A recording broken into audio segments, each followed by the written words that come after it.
এই পর্যায়ে আপনাদের সামনে বক্তব্য নিয়ে আসছেন উসরাতুল ইসলাম সংগঠনের যিনি এই কাজের দায়িত্বে আছেন, ত্রাণ ও সমাজ কল্যাণ বিষয়ক সম্পাদক জনাব মোহাম্মদ সুরুজ্জামান সুরুজ।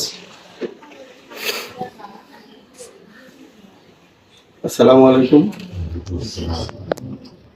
আমরা যে জায়গায় দাঁড়ায় আছি, আসলে কথা বললি অনেক বলা যায়, কত কথা বলবো না। আমরা আসলে এই ঘরটা যে পাইলে আসিল, এখন একটু দেখার মতো চেষ্টা করছি, দেখার মতো।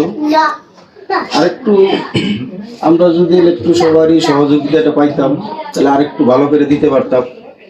আমরা যতটুকু পারছি ততটুকু আমরা করে দিছি আমাদের সংগঠনের থেকে।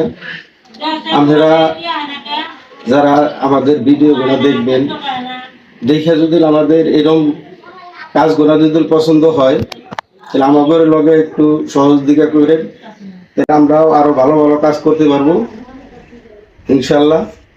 আমাদের আমির সাহেব আছে, মহাসচিব সাহেব আছে, তারপরে আরো আমাদের বড় বড় কর্মকর্তারা আছে। এরা খুবই চেষ্টা করতেছে এই ভালো ভালো কাজ করার জন্য। আপনারাও আমাদের লগে থাকেন, সহযোগিতা করেন, এটুকুই আশা করি। এই বলে আমার বক্তব্য শেষ করছি। আসসালামু আলাইকুম।